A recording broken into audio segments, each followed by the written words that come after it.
Hi, this is Tutor Nick P, and this is Quotes 195. All right, today we have a quote by Nancy Pelosi.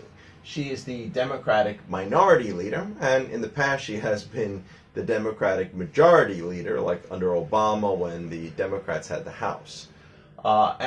Recently they repeated some quote that she reported on C-SPAN, and the reason that this quote was repeated so much because she was describing political tactics that are used by parties, and this is very dirty politics where they make up fake stuff and they give the story to the press. They get the press to report it, and then you say, "See, it must be true. It was reported in the press." That's what they do. She's explaining this tactic that's done by political parties, and it was repeated a lot after the last judge for the Supreme Court was.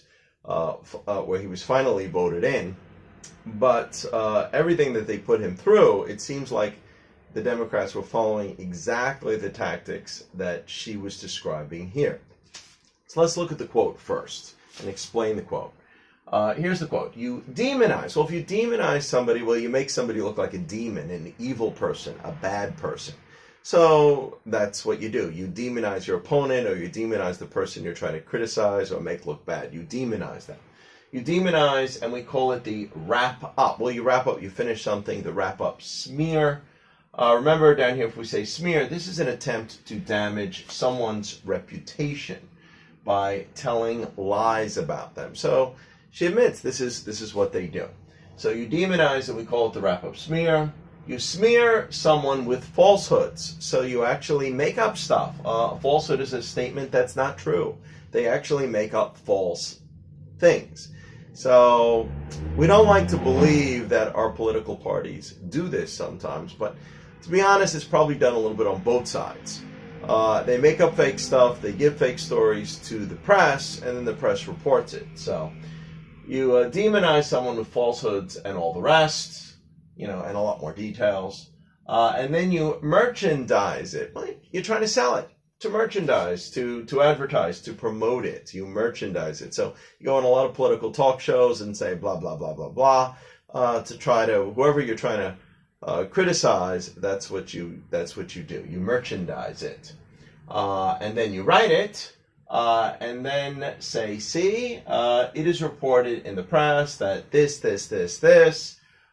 so they have validation. So if it's validation, means that you claim or you prove something is true. And unfortunately, sometimes people, when they're watching it, they think, well, the press reported it, it must be true. So that's the validation they use, even though they know they created falsehoods. They know they created lies.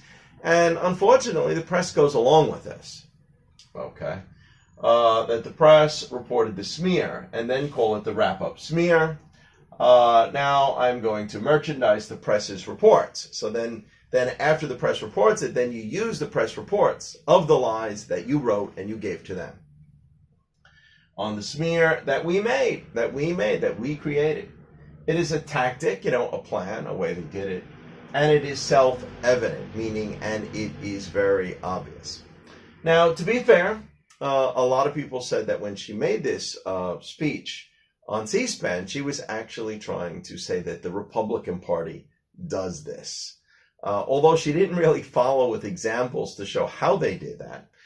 But we also know in politics, another tactic besides this wrap-up smear tactic is always to accuse your opponent of things that you do yourself. And you do this for a couple of reasons. One, it's for distraction, to take distraction away from you, that you might be doing this. Also, it's to put your opponent on the defense, so they have to defend themselves against what you're accusing them. And then it makes it harder for you to be blamed for the same thing later. You're saying, well, people might say, well, no, it's supposed to be the other way around. They were blamed, not that one. So this is another tactic. This is what politicians do. So really, it just shows you how dirty really both sides are. All right, and again, this is I also put the word here, right-left paradigm. Don't get caught in this right-left paradigm of just trying to support your one party that you like. Realize that both parties are corrupt, and sometimes behind the scenes they even work together against the people. Sometimes that's true too. They might work for other special interests. But if you get trapped in the right-left paradigm, that's what we say, sometimes you try to overlook, even when you identify that your party is doing something dirty or wrong, you think, well, as long as it, the means justifies the end, or the end justifies the mean, maybe if they can win doing that, it's okay, never back the party you support if you see them doing something bad or something illegal or doing dirty politics. You have to call out even your own side. So anyway, I hope you got it. That's one of the reasons to show this. This video is not to take sides. This video is to show you what happens in politics. How the politicians will make up stuff. They will make up falsehoods. They give it to the press. The press goes along with it. The press is supposed to be doing their job too. They're supposed to be researching and checking this stuff to make sure it's true, but a lot of times they don't. They play favorites too and go with both sides. So anyway, hope you got it. I hope it was clear. I hope it was informative. Thank you for your time. Bye-bye.